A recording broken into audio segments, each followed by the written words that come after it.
Reprise de débat. L'honorable député de Vancouver.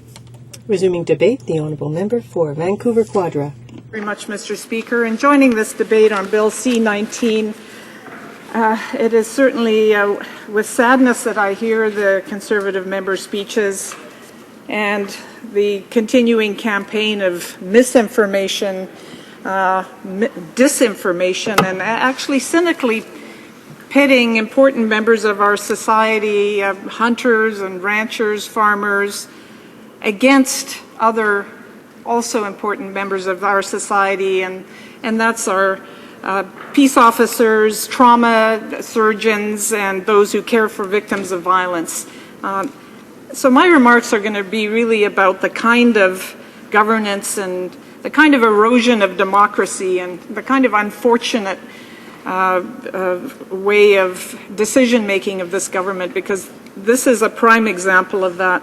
We have an effective and vital tool that police chiefs, frontline officers, emergency room doctors, pediatricians, nurses, women's group, the RCMP, many others all insist saves lives. But this government won't listen. It won't be reasoned with. It refuses to allow the public good to deter it from its partisan campaign to kill this important tool. And yes, I acknowledge that there could be ways to improve the registry. What major tool like this doesn't require continuous improvement? And there are ways to incorporate the concerns of the peaceful gun owners, and Liberals proposed just such changes.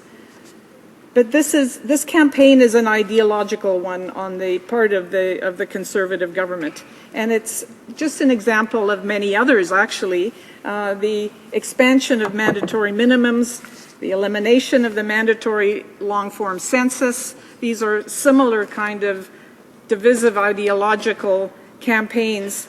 Why would this government, for example, want to throw more young people in jail and yet throw out an important tool for understanding the makeup of our country? It just doesn't make sense, but it is this Prime Minister's style, which the Liberal leader recently coined as dictatorial federalism. So no meaningful consultation with the provinces, with experts, with the community organizations, with the Canadians, simply bullying, baffling, and bulldozing their way forward. And that is a concern for anyone that cares about the health of our democracy in Canada. So this is a government that openly proclaims that if you disagree with them, you're an adversary, or you're a radical, or you're a party that they will destroy. Mr. Speaker, that is unworthy of Canada. It is frightening.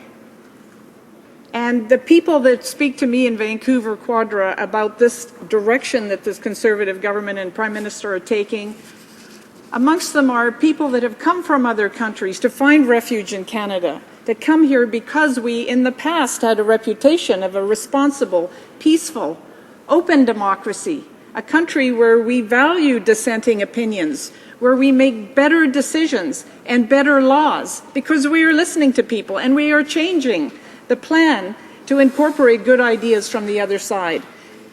So it's very discouraging to see those new for those new Canadians to see the direction that this country is going in, that closing down of debate, this dictatorial style, the exact type of governments that they are fleeing from or leaving. This is a government that believes that ideology and votes from specific segments of Conservative donors and partisans should be at the heart of government policies and not facts. It's a government that abdicates its responsibility to defend Canada's parliamentary democracy for the common good of all Canadians and not solely of their voters. So permit me, in contrast, to provide some of the facts that have been so distorted in this misinformation campaign. The gun registry does save lives. There can be no disputing that, because since the gun registry was implemented, there's been a substantial decline in the number of homicides, domestic violence incidents, and suicides using rifles and shotguns. And as I mentioned earlier in the debate, that same decline did not take place with handguns and other illegal weapons. The decline of over 40% since 1995 to today. Law enforcement associations across Canada use the registry daily to help them prevent, investigate, and solve crimes.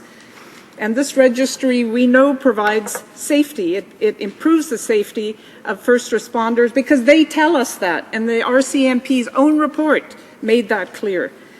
Because of the registry, we know the fact that gun ownership is increasing in Canada. That's the kind of thing you learn, and you build that into your strategies in policing. And in fact, the number of firearms owned by each gun owner has increased by an average of 12% between 2006 and 2010. That's useful information. Nous savons que enregistrer les armes à feu.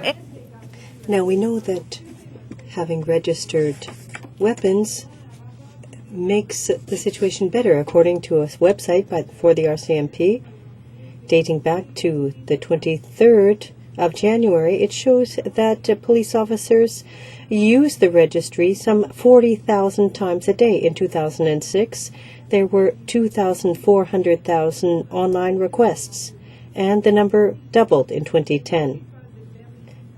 These are not routine verifications or useless verifications.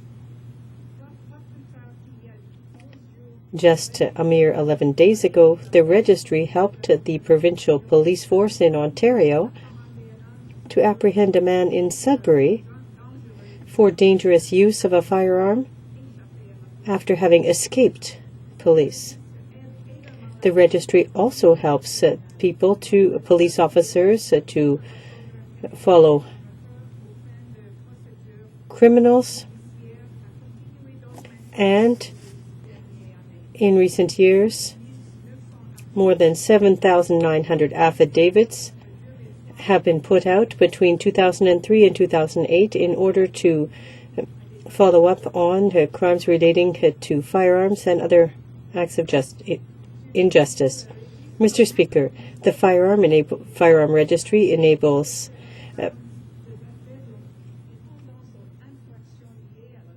to identify situations relating to drugs, domestic violence. It enables police officers to focus on crime prevention before crime occurs. As a report by the RCMP concludes, which was hidden by the Minister of Public Safety and sat on for months, investing in this area is very useful. Conservative members are claiming. And on top of this, in terms of this dictatorial federalism, this government wants to destroy the registry's data. With a stroke of the pen, the government is seeking to eradicate over the strong objections of the provinces an invaluable set of information.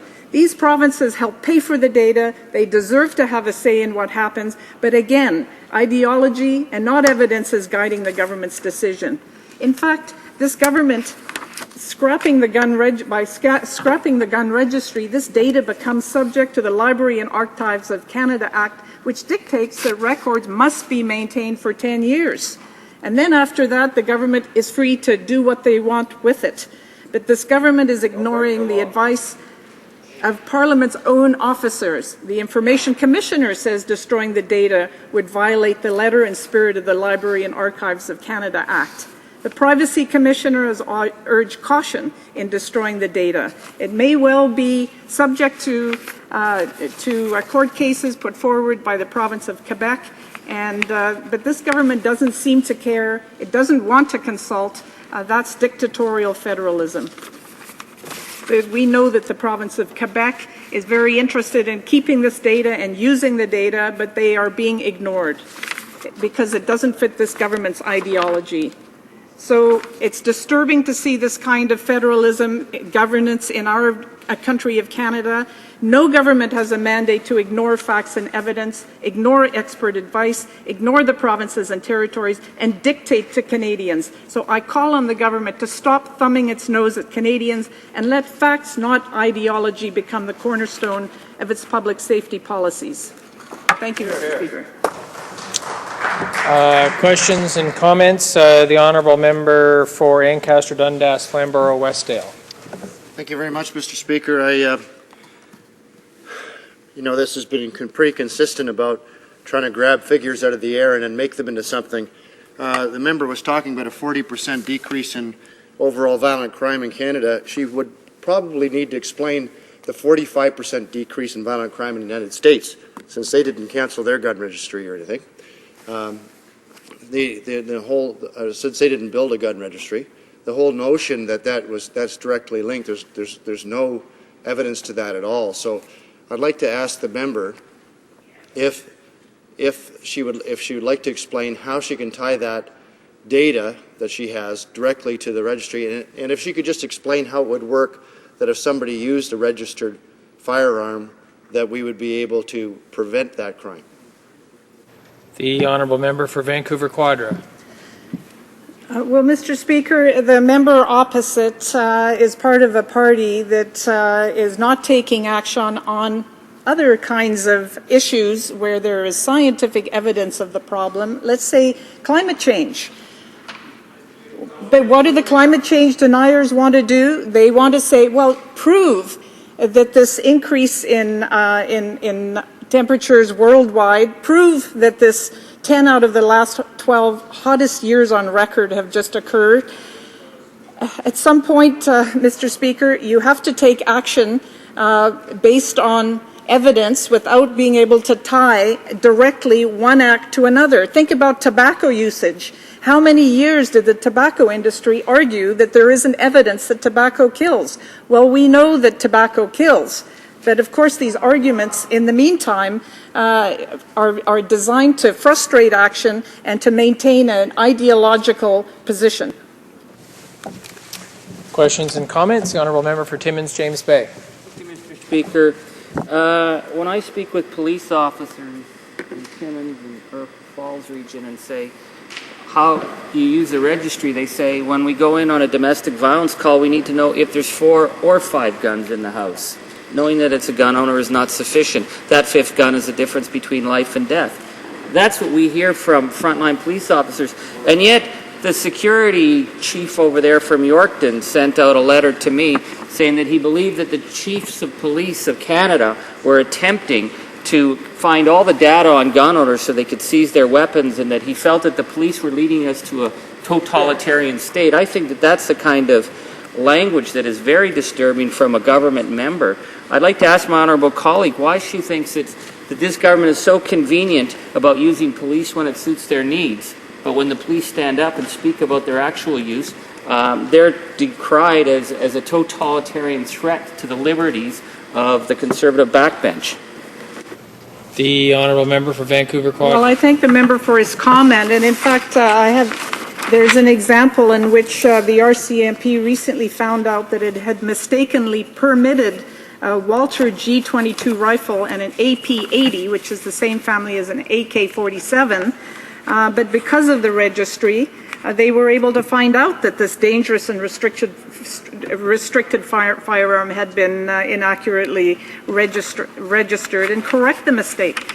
So it's a good question, and I can only say that this is one of the sad aspects of the situation, this hypocrisy where the Conservatives will go actually to any lengths because they determined that there would be some votes in this issue, never mind that it pits people from parts of the country against people in other parts of the country, and in fact reduces the amount of information we have, which can never be a good thing. Resuming debate, the Honourable